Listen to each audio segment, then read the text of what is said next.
जी अस्सलाम वालेकुम। उम्मीद करता हूँ आप सब खैरियत से होंगे। आज की वीडियो में क्या होने वाला है, एक तो सबसे पहले आज बात करेंगे कैनेडियन जो प्राइम मिनिस्टर हैं जस्टिन ट्रूडो जो हैं, उन्होंने अपने ओहदे से रिज़ाइन दे दिया है और उन्होंने बाकायदा रीज़न भी बता दिया है कि उन्होंने रिज़ाइन क्यों दिया है, रेजिग्नेशन क्यों दिया है। इसकी रीज़न पे बात करेंगे और बताएंगे कि ऐसा क्यों हुआ। दूसरे नंबर पे कराची के अंदर एक वीडियो वायरल हुई है जिसमें मस्जिद की वो वीडियो है और मस्जिद के अंदर निकाह जो है उसके ऊपर मस्जिद में गाने लगे हुए और बाकायदा इंतज़ामिया की तरफ से अलाउ कर दिया गया है कि जो चाहे यहाँ पे आके अपना निकाह कर सकता है और वो जिस तरह से शोर शराबा करना चाहे। कराची डिफेंस के अंदर, डिफेंस 8 के अंदर मस्जिद सकीना या पता नहीं इस तरह करके है, आपको वो भी बताएंगे कि वहाँ पे क्या हुआ, कि हमारा जो सोसाइटी है, माशरा, वो किस तरफ जा रहा है। और तीसरे नंबर पे बात करनी है हमने मरीम नवाज शरीफ के शेक हैंड को लेके, बड़ी कंट्रोवर्सी चल रही है। ओपिनियन इस पर कोई नहीं दूंगा भाई, उठाया ना जाऊँ ना, लेकिन आपको ये ज़रूर बताऊंगा कि लोगों का क्या उसके ऊपर रिएक्शन आ रहा है। और सबसे पहले बात कर लेते हैं कि प्राइम मिनिस्टर जो हैं कनाडा के, 9 साल वो उन्होंने रूल किया और अचानक ऐसा क्या हुआ कि उन्होंने रिज़ाइन दे दिया है और अब उन्होंने बाकायदा अपनी फैमिली से बात की। उन्होंने कोई 3 घंटे की अपनी एक स्पीच दी है। उस स्पीच के अंदर अगर आप वो जाके सुने तो उस स्पीच के अंदर उन्होंने कहा है कि मुझे लग रहा है कि मेरे लोग मेरे से खुश नहीं हैं। उसका लुब्बे लबाब मैं आपको बता देता हूँ। फिर उन्होंने कहा कि बहुत से लोग मेरे ख़िलाफ़ भी बात कर रहे हैं और मैं इतने अरसे से मैं कंट्री को रन कर रहा हूँ, लेकिन कुछ ऐसी पॉलिसीज़ या शायद महंगाई इस तरह से हो रही है, प्राइसिंग इतनी ज़्यादा हाई अप जा रही है, जिसकी वजह से शायद मैं अपने आप को अहल नहीं समझता हूँ कि अब मैं सेम उसी तरह से इस मुल्क को चलाऊँ। तो मैंने, वो कहते हैं, अपनी फैमिली से भी डिस्कस किया, जिन्होंने मुझे सिलेक्ट किया था, मेरी जो पार्टी के लोग थे, मैंने उनसे भी सारा मामला डिस्कस किया और उन्होंने भी मुझे यही कहा कि आप जैसा चाहें आप कर सकते हैं। और ये सारी चीज़ें करने के बाद उन्होंने कहा कि मैं इस पार्टी से जो ओहदे से मैं रिज़ाइन देता हूँ और मैं किसी दूसरे को मौका दूंगा। अगर इलेक्शन में दोबारा मुझे अवाम ने चूज़ किया, मुझे उन्होंने दोबारा से वो लेके आए तो ठीक है, वरना मेरी जगह कोई और आ जाएगा और मुझसे बेहतर मुल्क को चला सकता है। अब इसमें एक चीज़ बड़ी इंपॉर्टेंट है, वो ये है कि जो डेवलप्ड कंट्रीज़ होती हैं ना, देखें वहाँ पे ये माइंडसेट है। हमारे यहाँ पे आपको पता है क्या कुछ होता है और हम मतलब अरसे से, बल्कि पता नहीं 60 सालों से हम लोग ये चीज़ें देख रहे हैं पाकिस्तान में। तो तब्दीली असल में इसको कहते हैं कि जहाँ पे एक इंसान खुद अपना एहतसाब करता है और वो अपने ऊपर लेता है और उसके बाद वो अपने आप को काउंटेबल ठहराता है और उसके बाद वो लोगों के ऊपर छोड़ देता है कि लोग इसका फैसला करेंगे और उसको ऐसा फ़ैसला स्टेप डाउन करने में उसको कोई कबाहत, कोई तकलीफ़ नहीं होती है। और ये होता है दूसरे जो डेवलप्ड कंट्रीज़ हैं, यानी वहाँ पे जो अवाम का एक जो मैंडेट होता है उसकी इतनी अहमियत है। तो ये मेरे ख़्याल में दूसरे ममालिक, जितने भी और मुल्कों के जो प्राइम मिनिस्टर्स हैं, जो सियासी जमातें हैं, उनको ये सोचना चाहिए, उनको ये समझना चाहिए। जावेद इकबाल साहब ने वीडियो एक बनाई इसके ऊपर, बहुत अच्छा, उन्होंने बहुत छोटा उन्होंने तबसरा किया लेकिन बड़ी खूबसूरत उन्होंने बात की। उन्होंने कहा कि ये जो एक माइंडसेट है, हमें ये लेके आना पड़ेगा और इसी तरह से कौमें, इसी तरह से मुल्क तरक्की करते हैं। दूसरे नंबर पे जो मैंने आपको बताया कि कराची के अंदर एक बड़ी वीडियो वायरल हो रही है, वो अभी आप शायद स्क्रीन के ऊपर सामने देख भी रहे हैं, कि एक मस्जिद डिफेंस के अंदर बाकायदा मौजूद है और वहाँ पे या तो हो ना, कुछ ऐसा हुआ नहीं है, वहाँ पे बाकायदा एक निकाह ऐसा हो चुका है और मैंने पता किया 2-3 और भी ऐसे निकाह वहाँ पे हुए हैं जहाँ पे बाकायदा इंतज़ामिया की तरफ से, मैनेजमेंट की तरफ से ये कहा हुआ है कि आप अपनी मर्ज़ी से जो चाहें हल्ला गुल्ला मस्जिद के अंदर याद रहे, आप शोर शराबा कर सकते हैं, आप हल्ला गुल्ला करें, आप गाने डांस जो करना है आप करें, हमारी तरफ से कोई आपको रोक टोक नहीं है। और ये मस्जिद के अंदर ये हुआ और एक कपल ने, एक फैमिली में ने लिटरली वहाँ पे ये जाके ये सारी चीज़ें की, वही शोर शराबा हो रहा है और वही वीडियो शूट हो रहा है वहाँ पे।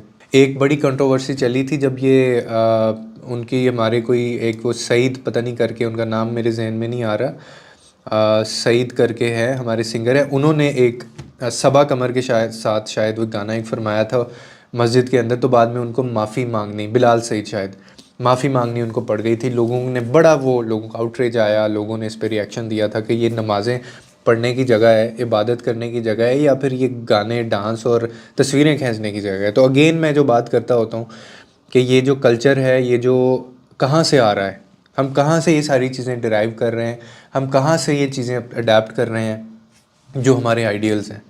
घर में भी जो एक बाप होता है ना, बड़ा होता है जो, या जो सीनियर होता है या जो बड़े भाई होते हैं, तो वो छोटे उनको देख के ही अपनी आदतें और वो उस तरह की हरकतें करना शुरू कर देते हैं। इसीलिए पुराने वक्तों में कहते थे ना कि तुम बड़ों को कहते थे कि तुम अपनी हरकतें सीधी कर लो, इंसान बन जाओ, छोटे तुम्हें देख के वो कैसे ठीक रह सकते हैं जब तुम बड़े ही ऐसे करने पे आए हुए हैं। तो जब हमारे आइडियल्स ये हैं, जब हमें सिखाने वाले, पोर्ट्रे करने वाले ये लोग हैं, तो फिर आवाम उसी तरफ जाएगी ना। तो ये बहुत ही इसके ऊपर अफसोस हुआ कि हमारी पस्ती, हमारा जो ज़वाल है सोसाइटी के, as a nation, as a country, as a individual, इंसानी तौर पे भी हम वो उस दायरे से, इंसानियत के दायरे में से हम लोग बाहर जा रहे हैं। और हम लोग बिल्कुल नहीं सोचते कि क्या एटिकेट्स होते हैं मस्जिद के, कहीं पे किसी और चीज़ के। और ये जो पैसे का, शोहरत का, ग्लैमरस जो फेम होता है, इसका ग्लैमराइज होने का, ये भूत इतना हमारे ऊपर सवार है कि हम लोग सारी हदें पार करते जा रहे हैं। तीसरे नंबर पे बात कर लेते हैं कि सोशल मीडिया के ऊपर बहुत ज़्यादा पिक्चर, एक तस्वीर है 2 दिन से बहुत वायरल हो रही है। अब वो उस पर तरह तरह के तबसरे भी आ रहे हैं, जिसको हैंड हग का नाम भी दिया गया है। मैंने हग तो सुना था हमने, लेकिन हैंड हग या हैंड शेक हग, पता नहीं क्या क्या वो कह रहे हैं कि जी हाथों, वो तस्वीर बेसिकली मरीम नवाज़ साहिबा की है और वो कहीं जाती हैं और वहाँ पे वो शेख साहब हैं, उनका वो हाथ इस तरह से पकड़ती हैं, जो बड़ा कंट्रोवर्शियल हुआ है। और इसके ऊपर जो मंसूर अली ख़ान है, उन्होंने तो खैर बड़े सख्त रिमार्क्स दिए हैं। उन्होंने तो ये भी कहा है कि मतलब ये जो पार्टी है, इनको जिसने ये तस्वीर खींची है और वो जिसने तस्वीर वायरल की है, ये क्या सोच के तस्वीर वायरल की है।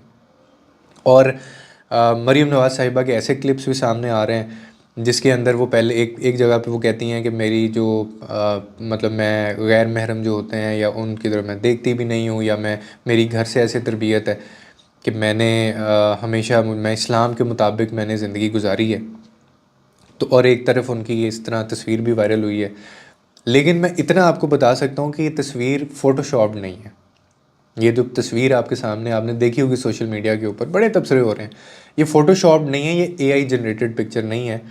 और उसी तस्वीर के अंदर शहबाज शरीफ साहब भी हैं, और वो जहाँ पे वो दौरा करने गई हुई थी वो वहाँ पे हैं। अब आपको पता है पार्टी आई और नून लीग के आपस में एक चलती है, तो ये एक दूसरे को सोशल मीडिया के ऊपर ये जंग लगी रहनी है और हम लोगों ने इसी जोगे रह जाना है। वो पंजाबी में कहते हैं ना कि ये इसी जोगा है, ये इसके अलावा कुछ कर भी नहीं सकता।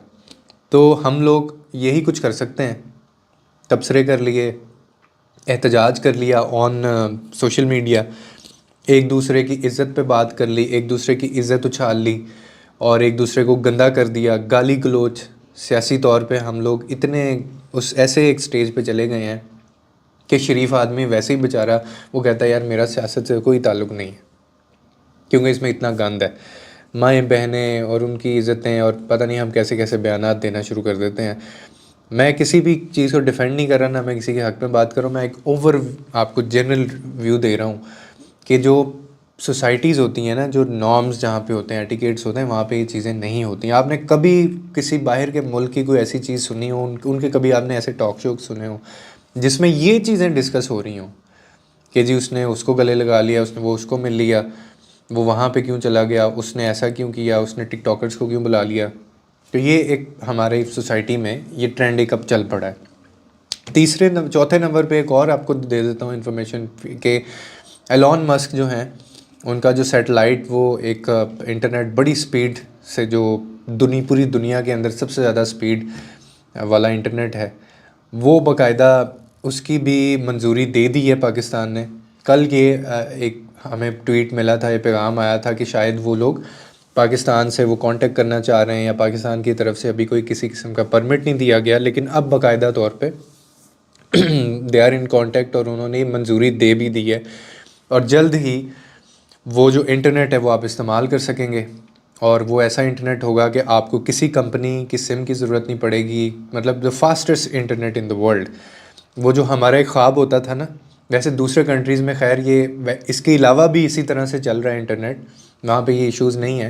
लेकिन हमारा एक जो ख्वाब होता था ना कि हम एक, मुझे अभी भी याद है मैं छोटा होता जब अभी वो PTCL वाले कार्ड्स होते थे, तो उससे हम गाने डाउनलोड किया करते थे, तो वो आधे घंटे में 1-4 मिनट का जो सॉन्ग है वो डाउनलोड होता था। तो ये 90s की मैं बात कर रहा हूँ, जो 90s वाले बच्चे हैं ठीक है। तो अब वो उस वक्त भी हम सोचते थे, अब भी हम सोचते हैं कि यार कब वो टाइम आएगा कि वो वेबसाइट के ऊपर हम एक क्लिक करेंगे और वो हमें वेट नहीं करना पड़ेगा, वो उसका पेज ऐसे सेकंड्स के अंदर ओपन होगा और उसकी वो जो लोडिंग है वो नहीं होनी हुआ करेगी, या वो बफरिंग हो रही होती है वो नहीं हुआ करेगी यूट्यूब के ऊपर, या कोई भी आपने वीडियो देखनी है अपलोडिंग स्पीड बहुत ज़्यादा हुआ करेगी, इंतज़ार नहीं करना पड़ेगा। तो अब वो ख्वाब सच्चा होता नज़र आ रहा है, लेकिन फिर भी आप उम्मीदें ना लगाएं, क्योंकि पाकिस्तान में कुछ भी हो सकता है। और आपको पता है कि जहाँ पे ये फायरवॉल का एक इशू था, फिर इंटरनेट का इशू था, तो हम क्रिएटर्स को भी बड़े इश्यूज़ आ रहे होते हैं कि वीडियोस अपलोड नहीं हो रही होती। मतलब एक छोटी सी फाइल है, कभी वो अपलोड नहीं हो रही होती, कभी वो डाउनलोड नहीं हो रही होती। तो ये इश्यूज़ हैं, तो ये इश्यूज़ अगर इस इंटरनेट के साथ हमें आ सकते हैं तो ये दूसरे इंटरनेट के साथ भी आ सकते हैं। तो ये फ़िलहाल पूरी दुनिया में जी हो रहा है, पाकिस्तान में ये चीज़ें हो रही हैं। यशमा गिल वाला मामला थोड़ा कम हो गया है, और वो जो उसकी मुनीर कौन सी थी, नीलम मुनीर साहिबा हैं, उनकी शादी भी अब एक किस्सा वो पास्ट का बन गया है लेकिन लोग अभी भी उनके हस्बैंड की पुरानी तस्वीरें लेके आ रहे हैं सोशल मीडिया के ऊपर, वो डाल रहे हैं कि ये बंदा तो इसकी ये ऐसा है, ये सादा है, ये पैसे वाला नहीं है, ये अरबी नहीं है, ये पाकिस्तानी नहीं है। तो वो उनका काम है, वो इन्होंने करते रहना है लोगों ने। तो ये भी खैर अभी पाकिस्तान के अंदर ये सारी चीज़ें चल रही हैं। थोड़ा सा हमने स्लाइटली चेंज किया है कंटेंट को, उसकी वजह यही है कि अभी एक और प्लान है, मैं आपके साथ डिस्कस करूँगा कि वो जो मोटिवेशन वाला हमारा चैनल है, या जो वो एक आपको कनेक्ट करता है कुछ चीज़ों से, उसके लिए हम एक सेपरेट बना रहे हैं। इस चैनल पे क्यों कंटेंट हम स्लाइटली चेंज कर रहे हैं, मैंने ही फ़ैसला किया है। इस पे हम आपको अपडेट्स दिया करेंगे, इंगेजिंग बनाएंगे इसको और ज़्यादा, और इसलिए उस कंटेंट पे हम क्योंकि फ्रीज़ हो गया था चैनल, तो अपने सर्वाइवल के लिए हम इस तरफ थोड़ा सा इसको चेंज कर रहे हैं, शिफ्ट मारा है हमने। तो मैं जल्दी नए चैनल का आपको लिंक दूंगा इंशाल्लाह। इस पे हम लोग वो वीडियोज़ अपलोड नहीं किया करेंगे, फिर उस पे वीडियोज़ अपलोड करेंगे ताकि आपको वो वीडियोज़ मिलें।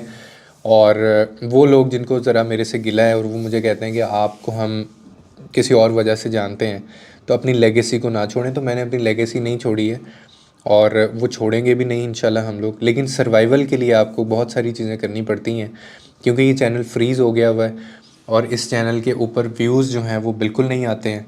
और सिर्फ़ टू कीप इट अलाइव, थोड़ा सा इसको ज़िंदा रखने के लिए हमने थोड़ा चेंज किया। लेकिन मेरा ये फिर भी वादा है आप लोगों से कि आप लोग ऐसी कोई बात या ऐसा कंटेंट इस पे आप फैमिली व्लॉगिंग पे या व्लॉगिंग के ऊपर आप कभी भी नहीं देखेंगे, ठीक है।